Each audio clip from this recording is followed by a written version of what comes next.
বাজারে আলুর আকাল, মিলছে না চন্দ্রমুখী আলু। জ্যোতি আলু মিললেও তার দাম আকাশ ছোঁয়া। বাঙালির অতি প্রিয় সবজির মধ্যে অন্যতম আলু।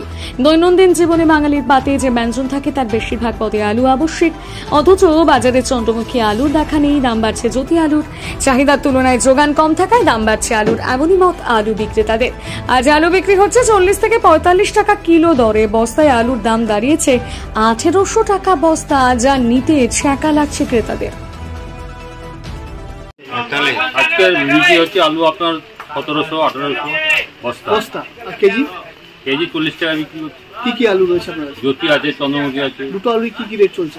চন্দ্রমুখী 45 আর এটা জ্যোতিটা 40। হঠাৎ এত দাম বেড়ে গেল কেন? এটা তো আমরা বলতে পারবো না, এটা স্টোর মালিকরাই বলতে পারবে। চলছে বলে, ধর্মঘট চলছে বলে এরকম হচ্ছে। ধর্মঘট মিটে গেলে আবার সব ঠিক হয়ে যাবে। ক্রেতারা কি আনছে, নিতে আসছে আলু? বাজার নেই। কতটা দুশ্চিন্তায় রয়েছে? অনেক দুশ্চিন্তায় আছি। কি নাম আপনার? আমার নাম ইসু। বাজার এসেছি কিন্তু আলু ঠিকঠাক নেই। আলু 5 দিন ধরে টোটালি বন্ধ রয়েছে কোল্ড স্টোর। আর যে আলুগুলো রয়েছে তাতে ঠিকঠাক না, এবং প্রায় দাম আগুন ছোঁয়া। 45 টাকার নিচে কোনো আলু নেই। তো এতটাই দাম বেশি যে মানুষের খাওয়া টোটালি বন্ধ হয়ে যাচ্ছে। বাজারে আলু নেই।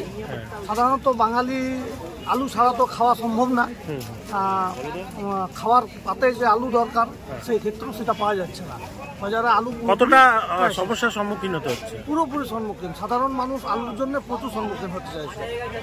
আলু ছাড়া তো রান্না কোনো মতো সম্ভব না, সেটাও ঢুকছে না। তাহলে কি দাম দিয়েও পাচ্ছেন না? ভালো আলু দাম দিয়েও পাওয়া যাচ্ছে না। আলুই নাই মাঠে।